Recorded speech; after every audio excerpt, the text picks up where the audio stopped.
Hello there, I'm Tom Saar. You might remember me from the Playboy Ball catalogue. In today's documentary, we will be looking at the most basic of jock habitats, the gym.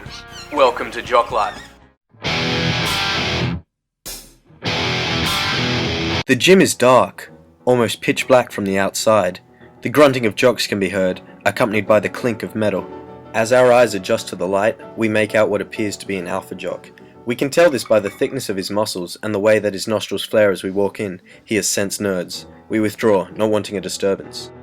We spray ourselves with a mixture of sweat and testosterone and re-enter the gym. The jocks haven't noticed our presence this time. They're continuing with their weightlifting. Oh, they spotted us.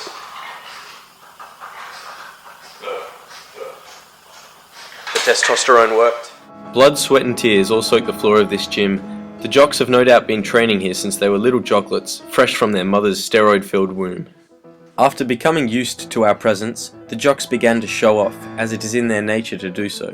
While their physical feats were impressive, I was yet to engage one in a single conversation. My impression was that their language consisted of monosyllabic words or grunts, relying heavily on body gestures to complete their communication. Jocks tend not to socialize with other stereotypes, but there is a fierce camaraderie between the ranks. It's very pleasing to see these bonds being developed at such an early age. As these are teenage jocks, they are in the prime of their lives. Most of them will either go on to become PE teachers or plumbers. Jocks are typically good looking, and because they realize the appeal of their muscles, they often treat their women badly. They mostly prey upon cheerleaders, jockettes if you will, or the equivalent in other countries, although occasionally they hunt on quirky alternative girls who think they can change the jocks' ways. This is usually during a teenage movie, and they are usually sadly mistaken. When these jocks reach maturity and have jocklets of their own, they often project their failed sporting dreams and desires upon their offspring.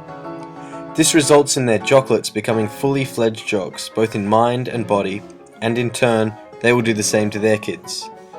This is the reason that despite the stereotype changes in each generation, jocks remain as stupid as ever. There is a simple hierarchy in each jock pack, the alpha jock and the lesser jocks. In this gym, the one in the red is the alpha. He can push the other two around and even steal their equipment and they will have to submit. Watch as I throw a protein bar between the jocks.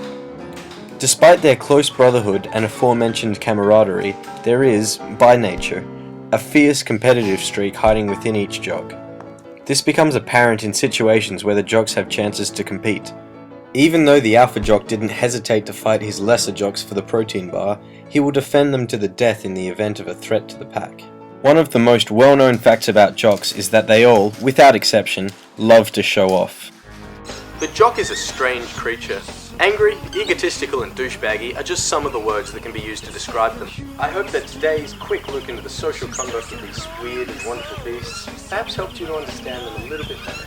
Maybe one day we can tame and domesticate them, but until then I shall continue my research on these fascinating beings, and you can continue to hear all about it in my suave, sophisticated voice next week on Jock Lyf.